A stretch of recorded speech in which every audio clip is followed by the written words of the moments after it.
Yo, what's up guys, Ghost here. So today I wanted to address some of the worries I've noticed the Battlefield community has had over the past few days. We've seen the reveal trailer, we've seen the gameplay trailer, and in the gameplay, one of the things I noticed was what looked like an RPG gadget of some sort on pretty much every specialist we saw.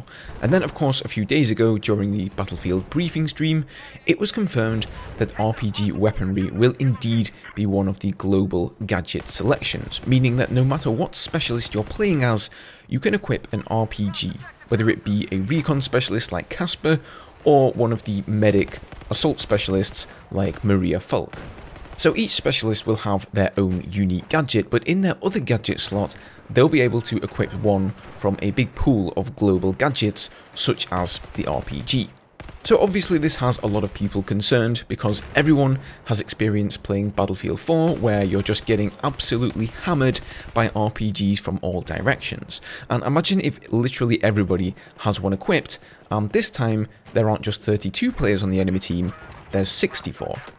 Now, we haven't really heard much about the jets yet, and I want to go a little bit more in depth into that subject in another video, but I can only assume that if RPGs are global, then so are Stingers, Iglas, and whatever other lock-on weaponry they have in the game. So this is going to pose the same potential problem for helicopter and jet pilots, where people are getting worried about being locked on by like 30 Stingers all at the same time and getting one shot. Now, during the live stream, somebody voiced all of our worries, and they asked what is stopping a team of 128 players, I guess they meant to say 64 players, what is stopping them all taking RPGs and just going ham on the tanks? And Total FPS answered, now if you don't know him, he's one of the community managers, and he answered saying, "We will share more information about that in the future, but we're definitely aware of player concern, don't be concerned." Now personally, I'm not that concerned. I don't think DICE would make this design decision and, completely throw the vehicle balance out of whack. So I've got a few ideas on how they're potentially balancing this. Okay, so firstly, medbags and ammo bags. I don't think they mentioned it during the live stream because a lot of people started kicking up a fuss afterwards about the lack of medbags and ammo bags, which have, of course, been a part of the Battlefield franchise since its inception. But in the written blog over on EA.com, they did confirm that medbags and ammo bags are in the game, which I suppose means no infantry attrition either, and that they will also be in the global gadget pool. So that's going to be an absolute game changer, quite literally. Now you're going to have to choose between a medbag ammo bag or an RPG or Stinger, let's say. So if you have to sacrifice your medbag for an RPG or Stinger, well, to me, that sort of makes it feel similar to picking up the Engineer class over Assault. Now, along with the RPGs and medical or supply crates, as they are called in 2042, they also mention some other specific gadgets that will be in the global pool. These include anti-vehicle mines and the Ranger, which is the name of the doggo with the gun on its head.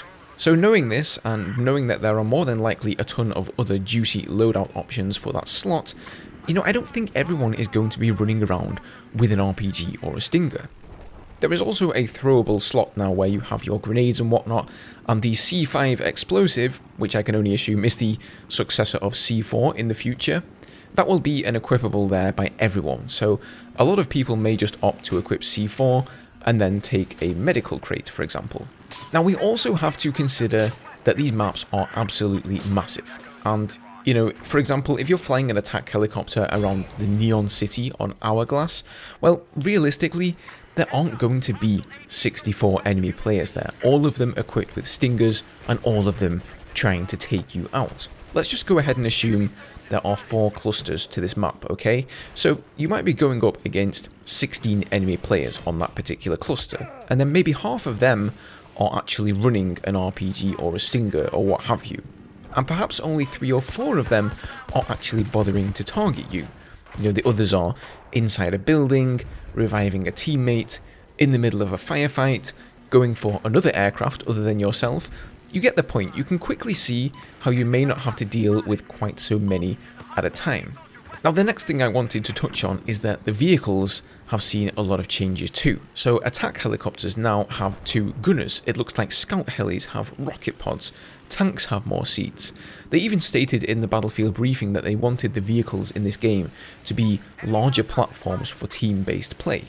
So I can only assume we're going to be seeing 2-seater jets. Since the other vehicles got a bunch of extra seats, that would only seem fair, right?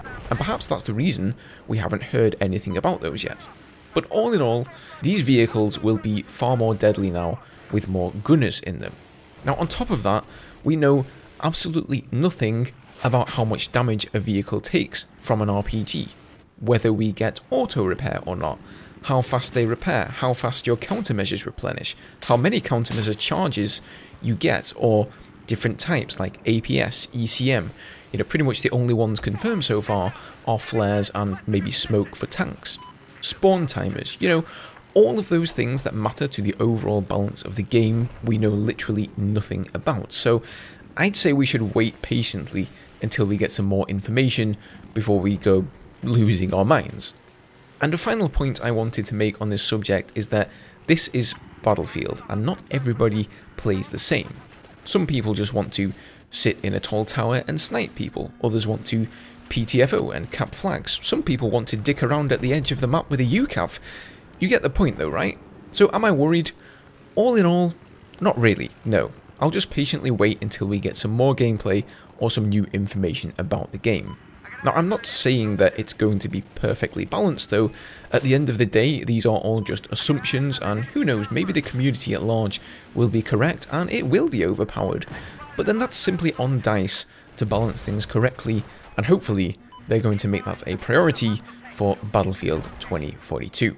As always guys, leave me your thoughts down below. Are you concerned about this issue or not?